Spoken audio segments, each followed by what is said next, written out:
Shiva Madhu kitchen. నేను మధుమిత శివబాలాజీ. మీ అందరికీ శ్రీకృష్ణ జన్మాష్టమి శుభాకాంక్షలు. ఇవాళ కృష్ణ జయంతి. సో మీ పిల్లలు మీరు అందరూ హ్యాపీగా శ్రీకృష్ణ జన్మాష్టమి జరుపుకోవాలని అండ్ ఆ భగవంతుని ఆశీస్సులు మీకు ఎప్పుడు ఉండాలని కోరుకుంటున్నాను. ఇవాళ మనం ఇడ్లీ పొడి చేయబోతున్నాం. బాబోయ్, ఇడ్లీ పొడికి ఇన్ని రిక్వెస్ట్లా! నేను శివ ఏమంటూ టమాటో చట్నీ పొడి ఇడ్లీ తిన్నారో మీరందరూ ఇడ్లీ పొడి అని రిక్వెస్ట్ చేశారు. సో వెంటనే ఇడ్లీ పొడి చేసేయబోతున్నాను. రెసిపీకి వెళ్ళబోయే ముందు మా ఇంట్లో శ్రీకృష్ణ జన్మాష్టమి జరుపుకున్న కొన్ని మెమరీస్ మీతో షేర్ చేసుకుంటాను.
సో ఇడ్లీ పొడికి కావాల్సిన ఇంగ్రీడియంట్స్ అన్ని తీసుకొచ్చేసాను. So let's start.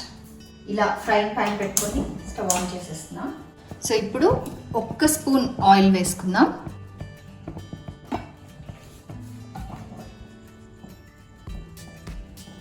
So oil కొంచెం వేడైన వెంటనే మనం పప్పు వేసి వేయించేసుకుందాం.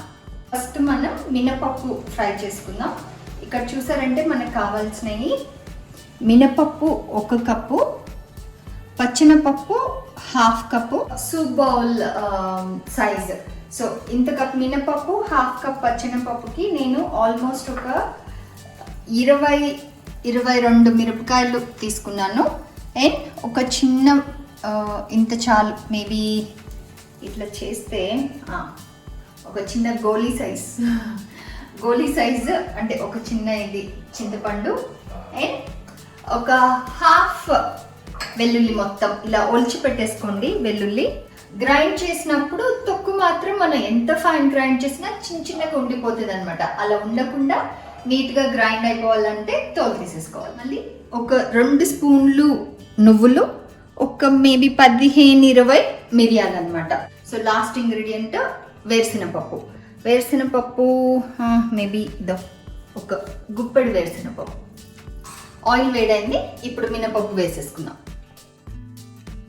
మనము ఈ మినపప్పు పచ్చెనపప్పు ఒకేసారి ఫ్రై చేసుకోవచ్చు, బట్ నేను విడివిడిగా చేసుకుంటాను. ఎందుకంటే మనకి ఒక్కొక్క ఇంగ్రీడియంట్కి ఫ్రైయింగ్ టైం అనేది కొంచెం డిఫరెంట్ ఉంటుంది అనమాట. అంటే పచ్చెనపప్పు కొంచెం ఎక్కువ టైం తీసుకుంటుంది, మినపప్పు మనకి కొంచెం తక్కువ టైం తీసుకుంటుంది. అంటే ఆ చిన్న ఫ్యూ మినిట్స్ టైంలో మనకి ఒక పప్పు కొంచెం ఎక్కువ మాడినట్టు అయిపోతుంది, ఒక పప్పు ఇంకా వేగదనమాట. సో అలా కాకుండా ఉండడానికి నేను ఒక్కొక్క ఇంగ్రీడియంట్ సపరేట్గా ఫ్రై చేసుకుంటాను. సో ఈ మినపప్పు మనకి తెలుసు కదా, వేగడం అంటే ఆ దోరగా కొంచెం రెడ్డిష్ కలర్ రావాలి. అప్పటి వరకు హై ఫ్లేమ్ పెట్టేసుకోవద్దు. హై ఫ్లేమ్లో కలర్ తొందరగా వస్తుంది కానీ వేగదనమాట. సో లో ఆర్ మీడియం ఫ్లేమ్లో ఫ్రై చేసుకోండి.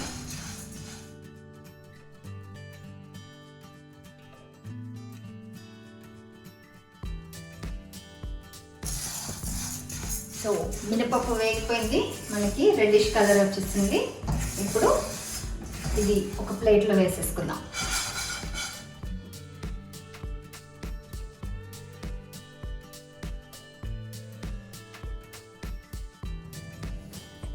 సో మినపప్పు కొంచెం చల్లగా అవ్వాలి. మినపప్పు ఒక్కటే కాదు, మనం వేయించుకుంటున్న ప్రతి పదార్థం, ప్రతి ఇంగ్రీడియంట్ నార్మల్ కూల్ డౌన్ అయ్యాకే మనం గ్రైండ్ చేసుకుంటాం అనమాట. సో ఇప్పుడు పచ్చెనపప్పు వేయించేసుకుందాం. ఆయిల్ వేసుకుందాం.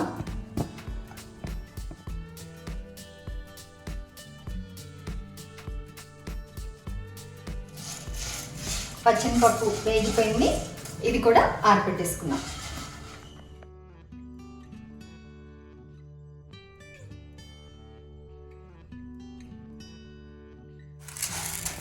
సో మనం పచ్చెనపప్పు వేసిన వెంటనే మళ్ళీ వేడిది వేసినప్పుడు కొంచెం అడుక్కి ఒక ఆవిరి ఫామ్ అయ్యి కొంచెం మాయిశ్చర్ ఫామ్ అవుతుంది కదా, మనకి యూజువల్గా ఆవిరి వస్తుంది కదా, అలా రాకుండా ఒకసారి కలిపేసుకోండి. సో ఇప్పుడు హాఫ్ స్పూన్ మళ్ళీ కొద్దిగా ఆయిల్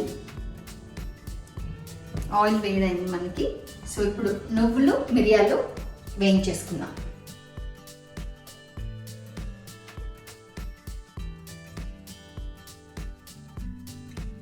యాక్చువల్గా మనకి నువ్వులు వేగడానికి పప్పు వేగినంత టైం పట్టదు, చాలా తొందరగా వేగిపోతుంది.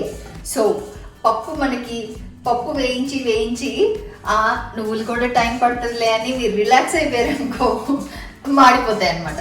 సో నువ్వులు జాగ్రత్తగా మాడకుండా వేయించుకోండి. సో మన నువ్వులు బ్రౌనిష్ వచ్చేసాయి, ఇవి కూడా ఇప్పుడు ఆరబెట్టేసుకుందాం. మళ్ళీ కొద్దిగా నూనె వేసుకొని ఇప్పుడు వేరుశనగపప్పు పల్లీలు వేయించేసుకుందాం.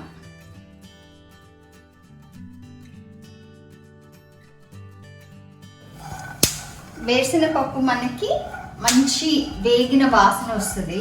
సో అప్పుడు ఆఫ్ చేసేసుకోవాలి. ఇన్ కేస్ మీకు స్మెల్లో జడ్జ్ చేయడం తెలియలేదంటే కొంచెం ఇది కూడా ఒక డార్కిష్ కలర్, అంటే డార్కిష్ బ్రౌన్ కలర్ వస్తుంది, అప్పుడు ఆఫ్ చేసుకోవాలి. సో వేగిపోయింది, చూసారంటే ఇట్లా డార్క్గా అవుతుంది అనమాట. సో ఇప్పుడు తీసేసుకుందాం. సో ఇప్పుడు ఎండుమిరపకాయలు కరివేపాకు కలిపి ఫ్రై చేసేసుకుందాం. ఆల్రెడీ దీంట్లో ఉన్న నూనెలోనే, ఇంకా స్పెషల్గా ఆయిల్ వేసుకోకుండా దాంట్లోనే ఫ్రై చేసేద్దాం.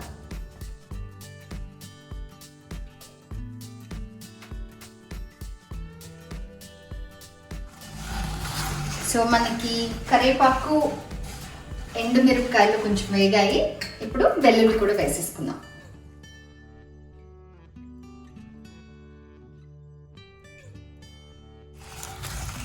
ఎండుమిరపకాయలు మాత్రం కంపల్సరీ లో ఫ్లేమ్లోనే వేయించుకోండి. అండ్ ఎండుమిరపకాయలు చూస్ చేసుకోవడం కూడా ఈ కలర్ మారిపోయి తెల్లగా అయిపోయి కొంచెం మనకి ఓల్డ్ స్టాక్ కాకుండా ఫ్రెష్గా తెచ్చుకొని చేసుకుంటే మంచి ఘాటు అండ్ మంచి టేస్ట్ వస్తుంది అనమాట. వేగిపోయాయి, స్టవ్ ఆఫ్ చేసేస్తున్నాను. ఆఫ్ చేసేసాక ఇంగువ కొద్దిగా ఒక హాఫ్ టీ స్పూన్. సో ఇది ఇంగువ వచ్చి చాలా తక్కువ, సో నచ్చకపోతే మీరు అవాయిడ్ చేసుకోండి, బట్ బ్యూటిఫుల్ ఫ్లేవర్ యాడ్ చేస్తుంది ఇంగువ నేను ఎప్పుడు ఆఫ్ చేసి వేసుకుంటాను, ఎందుకంటే ఇంగువ ఓవర్ ఫ్రై అయినా కొంచెం మాడినా కానీ మనకి కర్రీలో, పొడిలో, చట్నీలో ఎందులో అయినా ఫుల్ ఒక చేదు ఫ్లేవర్ వస్తుంది అనమాట. మన ఇంగ్రీడియంట్స్ అన్నీ చల్లగా అయిపోయాయి, ఇప్పుడు గ్రైండ్ చేసేసుకుందాం. నేను వేసిన వెల్లుల్లి కూడా కొంతమంది ఇష్టపడరు, కొంతమంది వెల్లుల్లి కూడా యూజ్ చేయరు, సో అలా ఉంటే అవాయిడ్ చేసుకోవచ్చు. ఇప్పుడు ఇవన్నీ గ్రైండ్ చేసేసుకుందాం. ఫస్ట్ ఎండుమిరపకాయలు వేద్దాం. ఎండుమిరపకాయలు ఎందుకంటే మనం మొత్తం పప్పు వేసేసి పైన ఎండుమిరపకాయలు వేస్తే యూజువల్గా మంచిగా కుకింగ్ వచ్చే వాళ్ళకి ఇది తెలుసు, ఎవరైతే ఇప్పుడే ఫస్ట్ టైం చేస్తారో వాళ్ళ కోసం చెప్తున్నాను. పప్పు వేసేసి ఎండుమిరపకాయలు పైన వేస్తే ఎండుమిరపకాయలు పైనే తిరుగుతుంటాయి అనమాట, అవి గ్రైండ్ అవ్వవు. సో ఫస్ట్ ఎండుమిరపకాయలు వేసేసి దాని తర్వాత పప్పు వేస్తే అడుగున ఆ వెయిట్లోనే గ్రైండ్ అయిపోతాయి.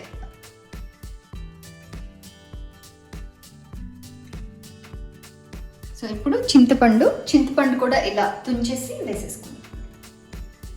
ఇప్పుడు తగినంత ఉప్పు కూడా యాడ్ చేసేసుకుందాం. నేను కల్లుప్పు వాడుతున్నాను, ఇది Himalayan pink salt, rock salt. So pink సాల్ట్కి షిఫ్ట్ అయితే చాలా మంచిది మనందరం.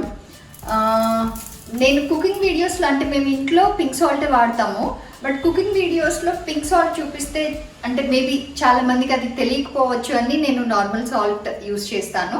బట్ ఇప్పుడు స్పెసిఫిక్గా తెలియని వాళ్ళకి కూడా చెప్పాలి అని మనకి పింక్ సాల్ట్ ఇలా కల్లుప్పు దొరుకుతుంది, పౌడర్ ఫామ్లో మన సాల్ట్ లాగా కూడా దొరుకుతుంది. ఒక్క డిఫరెన్స్ ఏంటంటే పింక్ సాల్ట్కి మనం వైట్ సాల్ట్కి, మనం పింక్ సాల్ట్ అయితే కొంచెం ఒక పించ్ ఎక్స్ట్రా యాడ్ చేయాల్సి ఉంటుంది, సాల్ట్ లెవెల్స్ కొంచెం తక్కువ ఉంటుంది. ఇది రిచ్ ఇన్ మినరల్స్, సో మనకి చాలా హెల్దీ. రాక్ సాల్ట్ మనకి సాల్ట్ కంటే కొంచెం ఎక్స్పెన్సివ్ ఉంటుంది, ఎందుకంటే మనకి యూజువల్ సాల్ట్ మీ అందరికీ తెలుసు, మనకి సముద్రపు నీళ్లు ఎండబెట్టేసి అందులో నుంచి ఉప్పు తీస్తారు, ఆ తీసే ప్రాసెస్లో మనకి మోస్ట్ ఆఫ్ ద మినరల్స్ వెళ్ళిపోతాయి అన్నమాట. బట్ ఇందులో ఏంటంటే కొన్ని సంవత్సరాలుగా ఏదైతే సముద్రం ఆర్ సీ బెడ్స్ ఉంటాయో అవి న్యాచురల్గా ఎండిపోతే డ్రై అయిపోతే దాంట్లో ఉండే మినరల్స్ అలాగే రాక్స్ లాగా ఫామ్ అయిపోయి ఉంటాయి అనమాట. సో న్యాచురల్ మినరల్స్ ఏవి అస్సలు డిస్టర్బ్ అవ్వకుండా అలాగే రీటైన్ అయి ఉంటాయి. ఇవి చాలా తక్కువ ప్లేసెస్లో ఉంటాయి. రాక్ సాల్ట్ అనేది మన వరల్డ్లోనే కొన్ని ప్లేసెస్లోనే ఇలాంటి రాక్స్ ఉన్నాయన్నమాట, అందుకే మనకి ఇది కొంచెం ఎక్స్పెన్సివ్ కూడా, బట్ చాలా హెల్దీ కాబట్టి if you can afford try for it. So ఉప్పు యాడ్ చేసేసుకున్నా నేను. మీరు ఉప్పు ఫస్ట్ కొంచెం యాడ్ చేసుకొని తర్వాత అవసరమైతే టేస్ట్ చూసుకొని మళ్ళీ యాడ్ చేసుకోండి, ఎందుకంటే మనకి ఎక్కువ అయిపోయిందంటే ఉప్పు మన అస్సలు పొడి దేంట్లోనూ తినలేమన్నమాట. సో మేక్ ష్యూర్ కొంచెం కాన్షియస్గా ఉప్పు యాడ్ చేసుకోండి. సో గ్రైండ్ చేసేది కూడా మీ ఇష్టం, కొంతమందికి పప్పు పప్పుగా ఉంటే బాగా ఇష్టపడతారు, కొంతమంది ఫైన్ పౌడర్గా ఇష్టపడతారు. మేమైతే మీడియం అనమాట, అలా మరీ పప్పుగా కాకుండా అలా మరీ పౌడర్గా కాకుండా కొంచెం గ్రెయిన్స్ తెలిసేలాగా గ్రైండ్ చేసుకుంటాను. So let's go.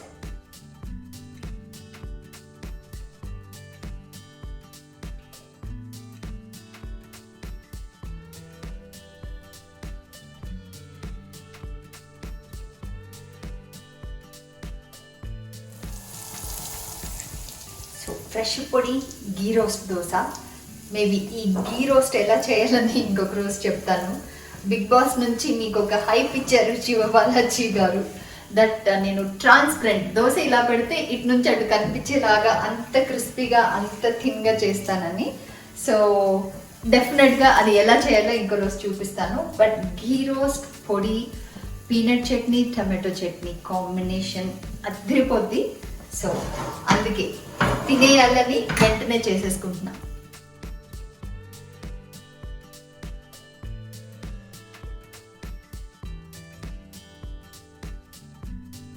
Dosa ready అయిపోయింది. నేను మీరు రిక్వెస్ట్ చేసినట్టు మీ టేస్ట్ ఇన్స్పెక్టర్స్ తినేబోతున్నాం ఇప్పుడు. So let's go.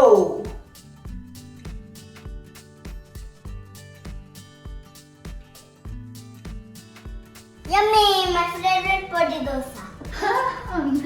అండ్ ఈ క్రిస్పీ దోశలు అంటే వీడికి చాలా ఇష్టం. విషెస్ చెప్పలే మీరిద్దరు. Happy Shri Krishna Janmashtami. Happy Shri Krishna Janmashtami. Very good.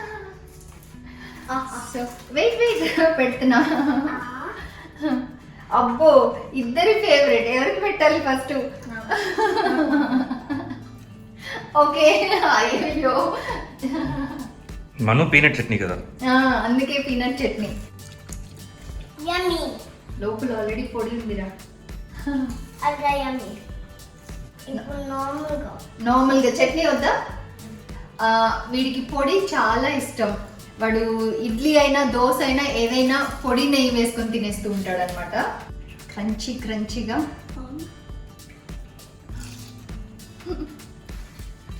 మను సూపర్ యమ్మీ. డిలిషియస్. నేనైతే కొంచెం పీనట్ చట్నీ, కొంచెం టమాటో చట్నీ. పెట్టండి ఒకసారి. ఆసమ్. ఆల్రెడీ దాంట్లో అబ్బా సూపర్ ఆసమ్. ఎప్పుడు తినేదే అయినా కానీ చాలా యమ్మీ. టమాటో చట్నీతో ఇప్పుడు పొడి టేస్ట్ వస్తుంది. ఇంతకుముందు కూడా ఉట్టి పొడియే తిన్నావు కదా నువ్వు. హౌస్ పొడి Yummy. ఫ్రెష్గా చేసామ్మా ఇప్పుడే మళ్ళీ. So 1 more bite for me. నాకు కూడా good bite. రెండితో I like body. 2 చట్నీస్తోనా?